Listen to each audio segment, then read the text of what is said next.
cricket లేదు batting లేదు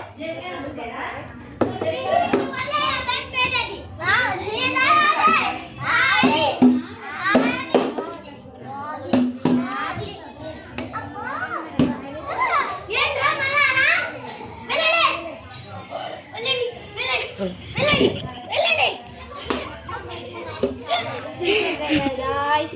and come on and we'll acting బాగుందా and we'll acting బాగుంటే కామెంట్ చేయండి